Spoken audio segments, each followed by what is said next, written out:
La puissance du lien. Le podcast qui nous unit, présenté par Elisabeth Moreno. Bienvenue à toutes et à tous sur le podcast La puissance du lien. Nous allons explorer ensemble comment les liens humains peuvent transformer votre monde, notre monde. Vous allez découvrir la manière dont chaque individu, avec son histoire et son parcours de vie, peut contribuer à l'enrichissement de notre histoire personnelle et collective. Découvrez des témoignages inspirants ou comment de simples rencontres ont transformé des parcours ordinaires en histoires extraordinaires. Bonne écoute. La puissance du lien. Bienvenue à toutes et à tous. Aujourd'hui, je suis particulièrement heureuse de recevoir une jeune femme. Si vous étiez dans la pièce avec moi, vous ressentiriez son énergie, ce sourire lumineux, cette envie on sent qu'il y a une générosité incroyable chez vous. Vanessa Lemoigne, c'est une joie pour moi de vous accueillir et de passer ce moment avec vous. Comment vous allez ? Très bien, bonjour. Je vais commencer par pleurer directement. C'est pas nécessaire, c'était pas prévu comme ça. C'est trop mignon. Mais c'est la vérité. Moi, je suis extrêmement sensible à ce que les gens dégagent. Et la première fois que je vous ai rencontré, je me suis dit, tiens, est-ce qu'elle va être aussi vibrante qu'on peut la voir à la télévision ? Et j'ai absolument pas été déçue. Vraiment. Vous êtes journaliste chez beIN Sport. Vous avez décidé de faire vos classes sur le foot, le sport de manière générale, mais on vous voit beaucoup commenter le foot. En ce moment, notamment, vous vous occupez de la Coupe d'Afrique. Qu'est-ce qui fait qu'une jeune femme comme vous décide de se lancer dans le journalisme et dans le journalisme sportif et dans le foot en particulier, et ces trois mondes-là sont souvent assez masculins? Je dirais un transfert. L'envie petite de continuer à partager la passion que j'avais avec mon père, qui était le football et le sport. Et donc, l'envie qu'il me voit à la télévision. Tout simplement, mes parents étaient séparés et moi, en fait, j'ai toujours été très influençable par le monde qui m'entourait et je regardais beaucoup la télévision quand j'étais petite. Où est-ce que vous avez grandi ? À Saint-Germain-en-Laye, au Bel-Air.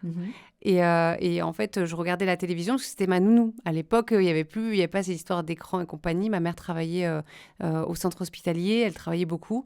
Et donc, du coup, je voyais à l'époque, c'était pas le même personnage, j'ai même du mal à le dire, mais c'était PPDA. Oui. Et il ressemblait physiquement à mon père. Donc, du coup, moi, je me suis focalisée, je regardais tous les JT. Et donc, pour moi, le métier où je me sentais le plus proche, c'était d'être journaliste. Et puis après, il y avait le sport parce que la première fois que j'ai vu du foot, c'était avec mon père. J'avais 4 ans, je l'accompagnais tous les week-ends. On allait au camp des loges parce que le centre de formation et le centre d'entraînement du Paris Saint-Germain, en fait, était à Saint-Germain-en-Laye. Et donc, après, ça a été mon lien invisible avec mon père que j'ai pas pu voir pendant un certain nombre d'années. Et encore aujourd'hui, et je m'en rends compte encore plus maintenant et en étant une jeune femme apaisée, c'est que je prends plaisir aujourd'hui à aller à l'antenne et savoir que mon père peut me voir et peut être fier. Voilà, c'est pour ça. Alors, la vraie raison. Il vous l'a dit qu'il est fier de vous ? Oui. Est-ce que ça a changé quelque chose pour vous de l'entendre ? Oui, ça a changé quelque chose parce que je pense que c'est une chance d'avoir ces parents qui peuvent nous dire justement qu'ils sont fiers de nous. Parce que finalement, en tant qu'être humain, on s'accomplit avant tout pour qu'ils soient fiers avec les armes qu'ils ont pu nous donner. Et moi, réussir à accomplir un rêve, parce que réellement, ce que je fais aujourd'hui, c'était mon rêve, et que mes parents puissent être témoins de ça, ça, j'ai conscience que c'est une vraie chance. D'autres ne l'ont pas. Et à chaque fois que je vais à l'antenne, et quand c'est pour des grands événements comme la Coupe d'Afrique des Nations ou la Coupe du Monde, ça me met plus de pression encore. Mais du coup, je le vis encore plus pleinement. Ça me fait encore plus vibrer parce que je sais que moi, ça me fait du bien. Mais ça fait du bien aussi à mon papa qui est devant sa télévision en train de me regarder et qu'il est fier, quoi. Voilà. Et c'est extraordinaire ce que vous dites là, parce que souvent quand je discute avec des femmes qui ont réussi, peu importe le niveau de réussite, parce que chacun a sa propre réussite, mais que je leur demande qu'est-ce qui a été très important pour leur réussite, elles me parlent de leurs parents, de leur envie de les rendre fiers. Et souvent, elles précisent que si elles ont réussi, c'est parce que leurs parents leur ont dit qu'elles pouvaient tout faire, qu'elles pouvaient tout accomplir et qu'elles pouvaient tout réussir. Et les femmes qui ont plus de manque de confiance en elles, qui ont plus de difficultés à oser faire les choses, sont les femmes dont les parents ont oublié de leur dire qu'elles étaient intelligentes, qu'elles étaient fortes, qu'elles étaient belles, qu'elles étaient capables, qu'elles étaient compétentes. Est-ce que vous, c'est quelque chose qui a joué dans votre vie ou vous vous êtes élevée à la force de vos muscles? Et ben, je dirais que c'est un mélange de tout ça et c'est marrant parce que finalement, je dirais que j'ai un bon instinct de survie. Je pense que la vie, c'est jamais linéaire en fait, et qu'il y a des épreuves et qui sont là pour nous permettre d'en affronter d'autres plus tard, d'avoir cette force en fait. Et pour le coup, moi, ma mère, par exemple, quand on a des parents séparés, on va dire que tout de suite, ça crée la monoparentalité, je vais y arriver, ça crée tout de suite quelque chose qui est plus de l'ordre des besoins et pas de l'envie. En gros, de quoi mes enfants ont besoin, qu'est-ce que je peux leur offrir, quelles sont les premières choses, et puis après, le reste, on verra. Moi, ma mère, elle m'a jamais... elle savait pas lire, elle savait pas écrire. Elle ne pouvait pas m'aider par rapport à l'école. Par contre, elle a essayé que j'ai des cours à côté avec des associations. Donc, en gros, c'est vraiment ce truc-là d'instinct de survie. Moi, j'avais pas mon père à mes côtés, du moins en tout cas pendant une partie de mon enfance. Et donc, j'avais pas ce regard-là sur moi où je me sentais peut-être valorisée par le regard du père. On va dire que moi, mon objectif, c'était de me dire, je vois ma mère qui est dans le dur, c'est difficile, elle élève 2 enfants, elle est agent hospitalier, elle fait le ménage, les gens ne lui parlent pas bien, en plus elle est d'origine algérienne, il faut que je m'en sorte.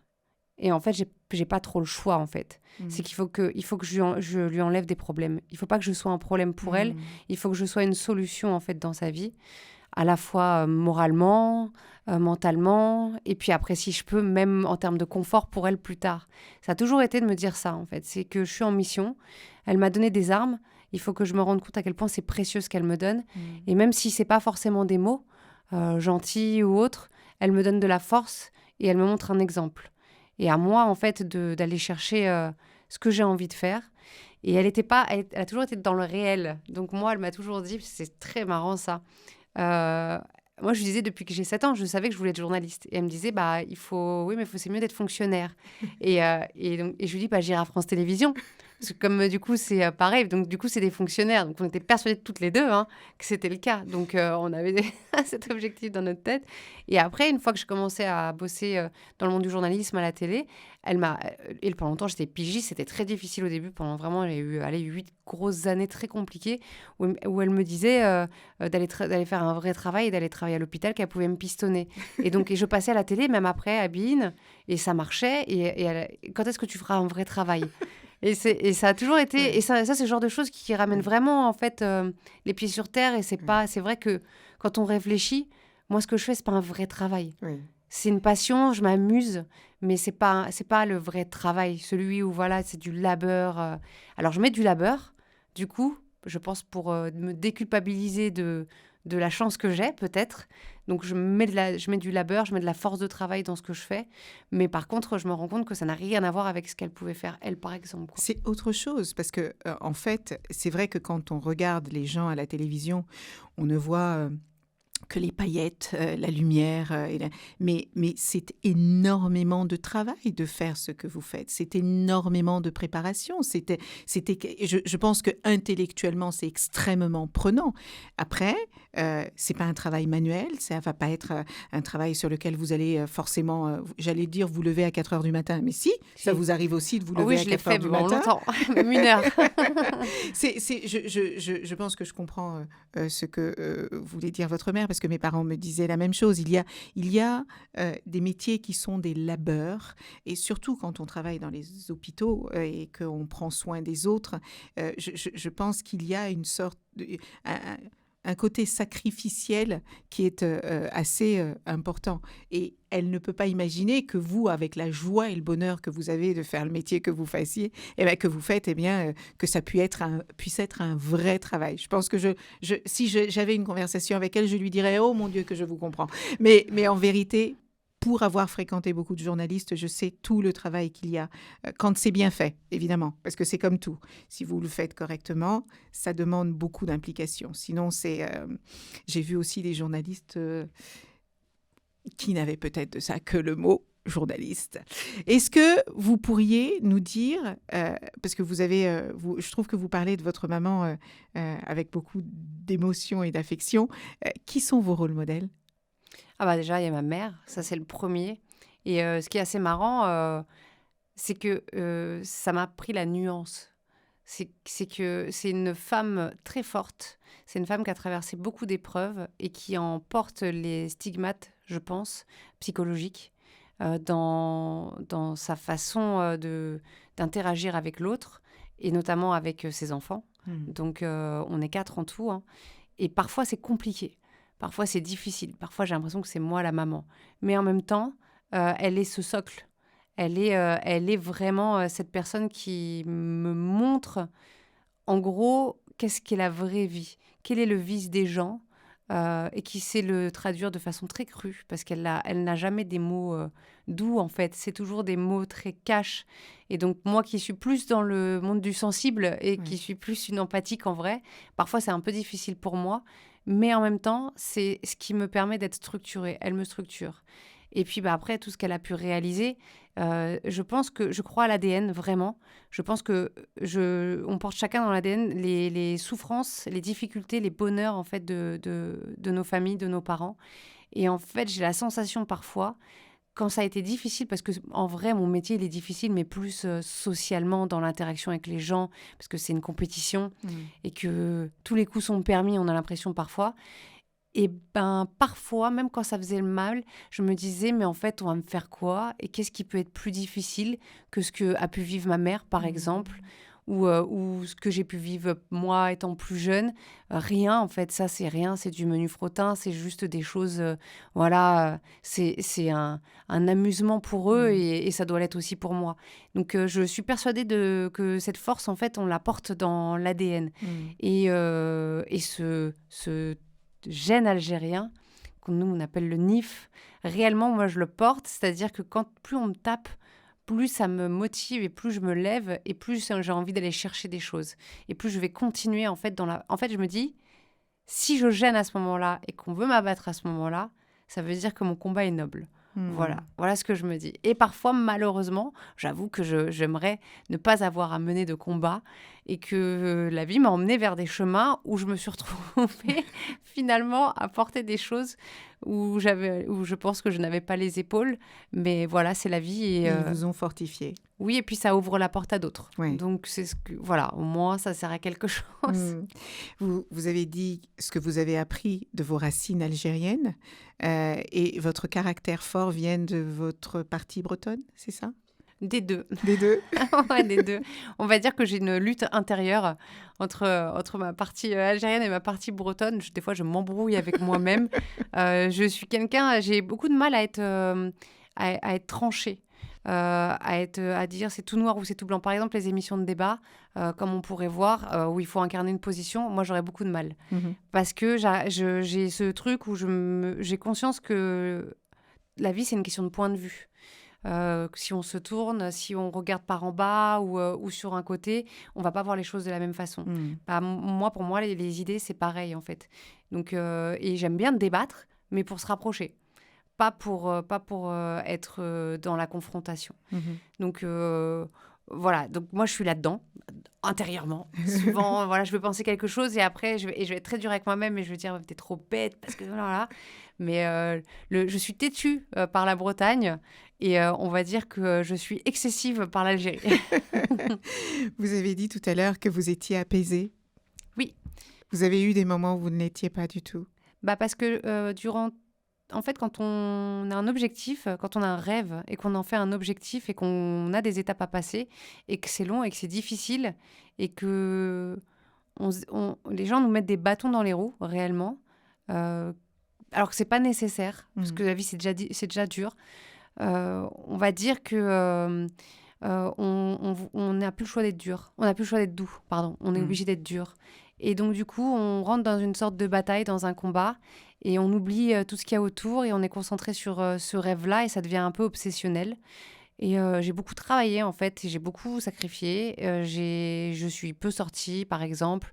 J'ai attendu de faire un enfant tard. Donc, et vous avez l'air si jeune pourtant quand on vous regarde. J'ai 41 ans. Mais non, mais ça c'est y est. incroyable. Je crois que la fois où vous m'aviez dit votre âge, j'ai dit mais c'est une plaisanterie. Et c'est le sport qui entretient comme ça? Non, je pense que je vois la vie comme une enfant. Je pense que je reste une enfant et je resterai toujours une enfant parce que je suis l'enfant de mes parents et surtout celle de mon papa. Et cette idée-là, en fait, vu que c'est ce truc-là que je poursuis, en fait, c'est qu'il soit fier de moi et qu'il me voit à la télé, je pense que c'est ça, en fait, qui me garde avec cette insouciance, même dans ma façon de travailler. Avant, c'était un défaut pour beaucoup. Je rentrais pas dans le moule. Puis après, j'ai compris que c'était ma force d'être voilà, moi-même nature. Et voilà. Donc, je pense que c'est ça qui, pour le moment, me préserve. En tout cas, physiquement, on vieillit, quoi qu'il arrive. Mais en tout cas, dans ma tête, ça va. Je me sens jeune, ouais, effectivement. Ouais. Vous respirez la jeunesse, en tout cas. Est-ce que c'est votre parcours de vie qui a fait de vous une femme aussi engagée? Parce que vous êtes engagée sur les questions des femmes, en particulier sur les sujets de violence. Vous êtes engagée sur les questions de diversité. Vous êtes engagée sur les questions culturelles, mais ça vient aussi probablement de votre double origine algérienne et bretonne.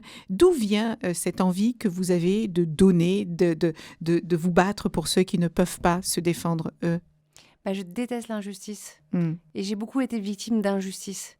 Mais en même temps, j'ai eu beaucoup de chance par rapport à d'autres. Et je trouve ça terrible parce que je m'appelle Vanessa Lemoigne et que c'est pas Anissa Kaali, par exemple. C'est pas le nom de ma mère ou mon autre prénom. Donc, du coup, ma mère, elle est née en Algérie. Elle n'a pas eu la chance d'aller à l'école à cause de comment ça se passait à l'époque. Un coup, on les mettait à l'école, un coup, on les enlevait. Donc, elle n'a pas appris à lire et à écrire. Elle a fait du ménage très tôt chez les gens. Elle se faisait taper. Elle a vu les horreurs de la guerre et des deux côtés. Elle vit un mariage arrangé. Donc, c'est pas un mariage arrangé. Elle est vendue, en fait, en vérité. Mais en même temps, c'est ce qui la sauve. C'est le moyen qu'elle a eu, finalement, en tout cas que sa mère a eu, de l'envoyer en France. C'est pour ça, cette ambivalence est toujours très difficile. Et battue par son ex-mari, à lui casser la mâchoire. Donc, moi, ma mère, elle m'a élevée en me racontant tout ça, en fait. Donc, comment ne pas avoir d'empathie pour des femmes qui vivent des choses comme ça, quand sa propre mère l'a vécu, et que finalement, je vois, en fait, ce que ça a pu avoir comme conséquence sur elle, sur sa vie, sur sa psychologie, sur la façon dont elle a élevé ses enfants, sur son rapport à l'amour aussi. Les conséquences aussi pour moi, mon grand frère, ma grande sœur.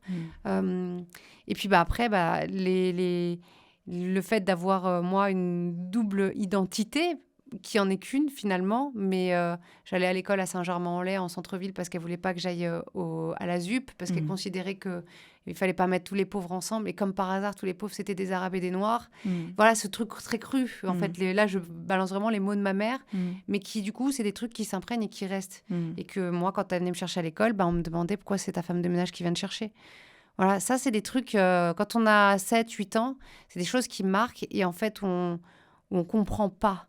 On ne comprend pas pourquoi est-ce que le physique détermine socialement les gens ou les rentre dans des cases, la couleur de peau, l'argent. Ça, c'est le genre de choses qui sont... la notion de ne pas avoir la même chance que les autres. Moi, je l'ai eu très tôt. En fait, j'en ai eu très tôt conscience. Par contre, j'ai eu aussi très tôt conscience qu'avec la maturité, j'avais toujours un temps d'avance sur les autres. J'avais une capacité plus jeune à ne pas être enfantin. Oui. Donc, vous ne vous permettiez pas d'être trop enfant. Non. parce que vous aviez compris l'environnement dans lequel vous viviez. Il fallait que j'avance et Ouais. j'avais un objectif, une mission, il fallait qu'on s'en sorte. Voilà, tout simplement. Mais alors, est-ce que ça a un lien avec cette émission que vous avez lancée justement sur Bein qui s'appelle Complexe de légitimité? Est-ce qu'il y a un rapport? Alors, en fait, c'est Bean Inspired Oui, oui. dans mon Bean Center. C'est lié. Pour moi, les histoires, en fait, l'enfance, toutes les difficultés rencontrées sont au final, je pense, des opportunités. C'est un facteur X. Et c'est ce que je vois chez tous les sportifs. Ils ont ce petit supplément d'âme, ce petit truc qui leur permet en fait de se dépasser je pense qu'on n'imagine même pas ce que c'est que d'être un athlète de haut niveau. La difficulté au quotidien, ils ont moins d'argent que les autres. C'est de la vraie pauvreté parfois. Il y a la douleur physique, il y a la douleur psychologique, de vivre l'échec, de vivre aussi même la réussite, de réussir à gagner un titre et derrière de tomber tout en bas à cause des hormones, de tout ce qui se passe à l'intérieur du corps. Et ils ont ce truc-là en plus où je me rends compte que c'est même pas une faculté physique supplémentaire, c'est une faculté même qui dépasse tout en fait. C'est une intelligence supérieure, un QI qui doit être aussi supérieur, parce que quand on me confronte à d'autres choses, et moi quand je fais des interviews avec eux, c'est juste incroyable. Moi, il y a des trucs qui sonnent en moi et qui résonnent, et ils me font du bien, et je trouve ça beau. Et en fait, moi, j'aime montrer ces gens-là à l'antenne. Je veux qu'on raconte leur histoire, je veux qu'on les entende parler, parce que je trouve que ça, c'est ce qu'il y a de plus inspirant pour la jeunesse. C'est magnifique ce que vous dites là. J'étais ce matin dans un collège en banlieue parisienne et il y avait un jeune, mais tellement touchant. On parlait d'égalité des chances et il me dit, Madame, est-ce que les Blancs, les Noirs et les Bronzés ont les mêmes chances? Je ne m'attendais tellement pas à cette question. Et je lui ai dit, mais qu'est-ce qui te fait croire que nous n'avons pas les mêmes chances? Il me dit, mais regardez autour de vous. J'ai beau travailler, j'ai l'impression que je ne réussirai jamais comme quelqu'un d'autre pourrait réussir. Et ça m'a énormément touchée qu'un gamin de 14 ans parte avec un boulet au pied. Et c'est pour ça aussi que ce podcast est important, parce que je sais combien l'inspiration est quelque chose d'important pour vous. Et l'inspiration, c'est ce qui nous permet de pousser les frontières et de nous rendre compte que, bah oui, c'est possible, malgré toute la diversité à laquelle on peut être confronté. Et ça nous permet de devenir un peu plus fort, parce qu'on est plus résilient, parce qu'on doit être plus persévérant pour pouvoir y arriver. Vous diriez qu'aujourd'hui, vous avez réussi? Non. Qu'est-ce qui vous reste à accomplir pour réussir? D'abord, moi, je ne suis pas d'accord avec vous, mais bon, qu'est-ce qu'il vous reste à accomplir pour réussir? J'ai encore la sensation d'être une anomalie. Dans quel sens? Dans le sens où je suis bien trop seule à cette place-là. Et encore, je suis dans une niche. Donc, je suis pas... Donc, à la fois, je suis une femme dans un monde d'hommes. J'aimerais être une femme dans un monde de sport. Voilà. Donc, à partir de ce moment-là, ça veut dire que... et je le fais avec... j'ai une asso... avec la Djidou Kouré, je suis ambassadrice de son asso, mais sur le pendant journaliste. J'essaye, après, à mon échelle. Donc, c'est vraiment pierre par pierre... d'ouvrir pour les petites jeunes derrière, mais aussi les petits jeunes qui sont issus de quartiers ou bien même de province, parce que c'est exactement la même complexité. Mais après, il y a ce combat-là, donc de faire plus de place pour les femmes, et puis pour ceux qui sont discriminés, parce que c'est pas normal que la télévision ne ressemble pas à ceux qui la regardent. Je comprends, et encore plus le monde du sport. Je comprendrai jamais ce truc-là, mais ça reste une niche encore. Donc, j'ai fait la Coupe du Monde. Je fais la Coupe d'Afrique des Nations. J'avoue, c'est très horrible ce que je vais te dire, mais ça va montrer aussi mon caractère. Mais en fait, j'aime fermer des bouches. Donc, voilà. Aujourd'hui, on a beaucoup de mal à m'attaquer sur le fond de ce que je fais. parce que je fais en sorte qu'on n'ait pas à m'attaquer. Et en plus, j'ai une idée pour moi, ce qu'est la télévision et de ce que doit être le sport à la télévision. J'ai une vision des choses et je pense que c'est la bonne. Après, au-delà de ça, à titre personnel, au-delà de juste le fait d'être une femme, je sais ce que je représente par rapport à mes origines. Et je sais la force en fait que j'ai derrière moi, je sais ceux qui me suivent et je sais ceux qui me poussent et j'ai envie de continuer en fait à aller plus haut et leur montrer que voilà, on peut être une jeune issue de l'immigration qui a grandi dans un quartier, même si c'était un super quartier en vrai, et qui peut atteindre tout en haut et en même temps prendre l'échelle et la remettre pour ceux d'après. Voilà, j'ai envie qu'on y aille tous ensemble. En fait, j'ai envie de proposer un contre-système. Parce que je sais à quel point certains savent être systémiques et à quel point ça marche depuis des siècles. Mais je suis persuadée qu'on peut proposer exactement la même chose en face et en plus en étant beaucoup plus smart parce que nous, on leur ouvrirait la porte. C'est magnifique ce que vous dites. Vous êtes une vraie Wonder Woman. Ouais, je sais pas. En tout cas, je l'aime bien, Wonder Woman, oui. Qu'est-ce que vous aimez chez elle ? J'aime ce côté indépendante. Elle a besoin de personne, c'est ce que ma mère m'a appris. En fait, c'est très marrant parce que ma mère, elle me dit fais attention quand tu choisiras ton mari, quand même qu'il ait de l'argent, mais pas pour qu'il t'en donne, mais pour pas qu'il t'en prenne. Et elle est tellement excellente là-dessus. Et c'est vrai. Moi, je trouve que c'est très sage comme conseil. Oui. Et non, mais j'aime ce côté indépendante. Et c'est un truc que j'ai toujours eu depuis que je suis toute jeune, me dire de pouvoir aller m'acheter mes chaussures. Voilà, comme je veux, dépendre de personne. C'est ce côté aussi... poker face, j'aime beaucoup. C'est pour ça que Elisabeth, je suis très contente parce que j'aime beaucoup cette stature. J'aime bien cette classe en fait. Il y a Michelle Kang aussi qui me fait un peu la même chose.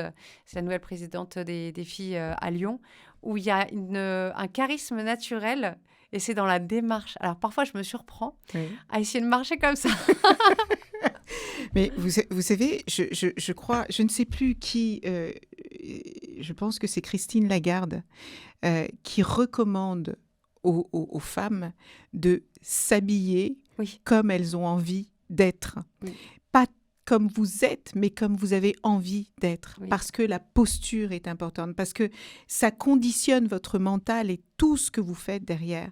Et en fait, on se rend compte que le mental joue pour beaucoup dans la manière dont on mène notre vie. Et il y a cette citation qui dit « Si vous croyez que c'est possible, ça l'est.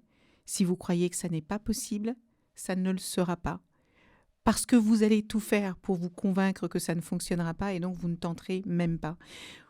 Comment vous avez fait pour vous imposer dans ce monde d'hommes ? J'avoue que je ne sais pas.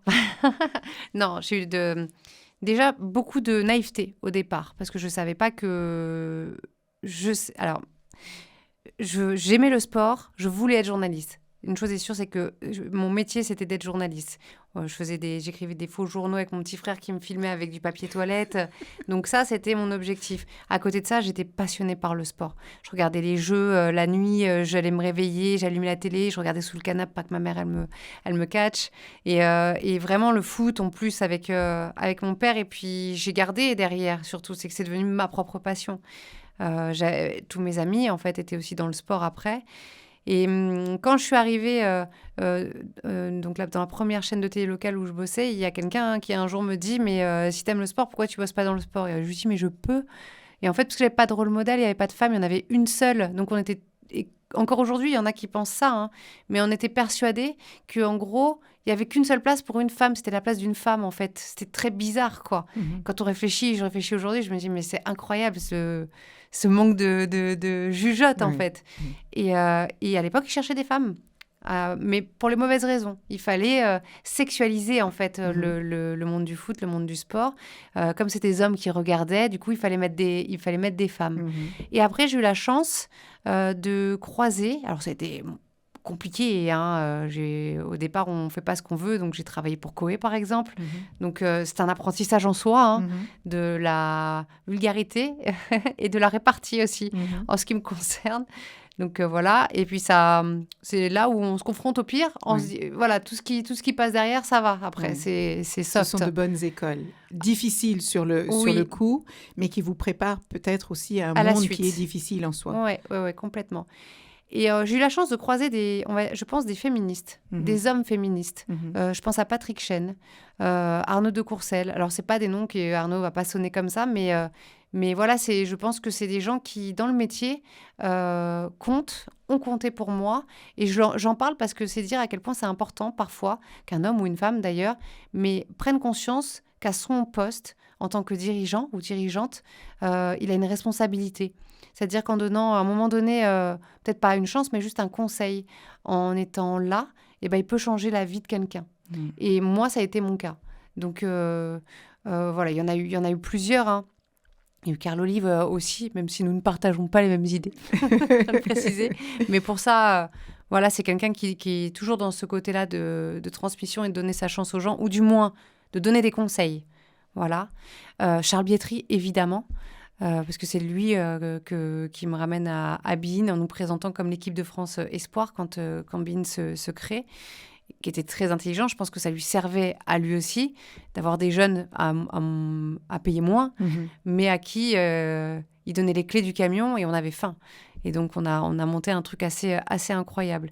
Mais après, pour m'imposer, on va dire que c'est de l'intuition, l'instinct de quand on essayait de m'abattre, d'avoir la bonne posture, de prendre la mesure aussi des moments importants, savoir négocier les temps forts et les temps faibles, et puis travailler beaucoup et être différente. C'est-à-dire que ma différence est donc aussi d'être une femme, finalement. Est devenue une force. Et de toute façon, je me suis toujours dit que c'était une force. Bizarrement, moi, je sais que quand je suis sur un plateau télé, ils sont tous habillés pareil, ils ont tous la même tête. Je suis, quoi qu'il arrive, différente, donc on va me voir. Donc forcément, à moi de profiter de cette lumière-là, à ce moment-là, pour être pertinente.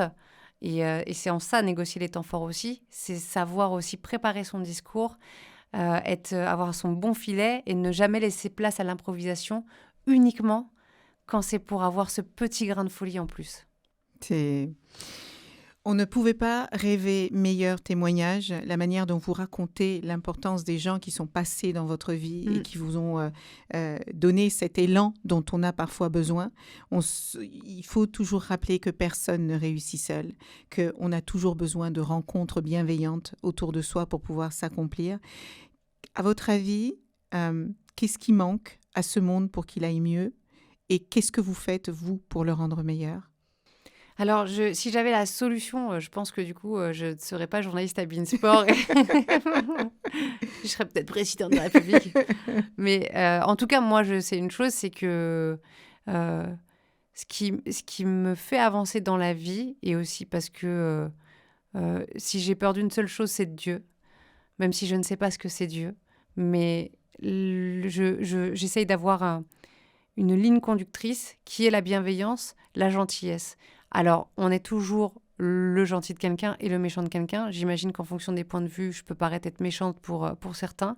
Mais en tout cas, moi, j'essaye d'être quelqu'un de bien. Et donc, là où on a pu me donner des conseils et se retourner sur moi, j'essaye de le faire aussi pour les autres. Et égoïstement, en vrai, ça me nourrit aussi moi-même. C'est-à-dire que quand je vois quelqu'un que j'aide, qui réussit, qui est performant, je suis très, très fière. Et limite, ça me fait encore plus de bien que ce que je peux faire en télévision ou autre. J'ai la sensation d'éduquer, en fait, peut-être une future pépite. Et je pense que j'en ai un, d'ailleurs, qui est parti faire ses études aux États-Unis et qu'on a bien aidé. Et des fois, c'est très bête, hein, mais c'est juste par du réseau. Et le nerf de la guerre, ça restera toujours le business et l'argent. Donc, quand on aide des jeunes, faut les aider en premier lieu par ça. Moi, ça a été ma plus grosse difficulté. Et c'est ce qui m'a, je pense, handicapée beaucoup, même pour la suite. C'est aider à payer des études, aider avec un réseau. C'est juste aider avec des conseils. Parce qu'on les a, les clés, à un moment donné. C'est-à-dire que quand on arrive à mon âge, ça y est, je sais en fait comment il faut faire. Pour dans le travail, quelle est la méthodologie.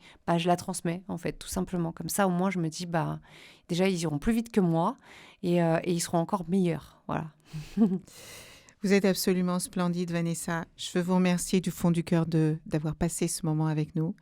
Vous allez, je crois, être l'une de nos porteuses de flammes olympiques. Oui. Et je vous souhaite de continuer d'illuminer Be In Sport, mais aussi d'illuminer les cœurs comme vous le faites. Merci beaucoup. C'est très gentil. Est-ce que je peux juste rajouter quelque chose? Bien sûr. C'est que moi, je prends aussi beaucoup de plaisir. Et donc, je disais tout à l'heure par rapport à la posture, mais... alors Elisabeth, c'est pour ça que la première fois où on s'est rencontrés, je pense que j'ai parlé pendant 10 minutes non-stop parce que j'avais l'impression que c'était un entretien d'embauche, mais l'entretien d'embauche de ma vie en fait. C'était un moment extraordinaire. Mais il fallait qu'on soit dans le même camp. Voilà, parce que moi, tu es, et c'est un privilège de dire tu, une personne ultra inspirante et moi je prends plaisir, j'aime voir en fait des femmes comme ça, qui évolue avec cette aura-là. Et en fait, j'ai l'impression que voilà, ça m'emmène et que je suis portée là-dedans, et femme ou homme d'ailleurs. Mais j'aime ces figures-là. Je trouve que la vie, c'est ça, one life.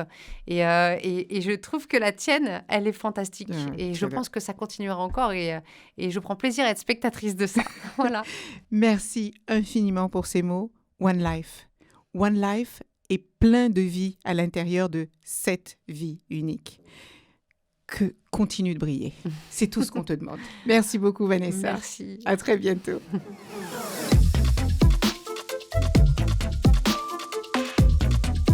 La puissance du lien. Merci d'avoir écouté notre podcast sur la puissance du lien. Nous espérons que les échanges et les perspectives partagées vous ont inspiré et motivé à agir ou à consolider les liens au sein de votre propre communauté. Nous avons la conviction que chaque personne, indépendamment de son origine, de son âge, de son genre ou de son lieu de vie, peut contribuer à la construction d'une société plus juste, plus résiliente et plus désirable. Restez engagés et actifs pour créer la différence et à très bientôt pour davantage de discussions que nous espérons stimulantes et enrichissantes.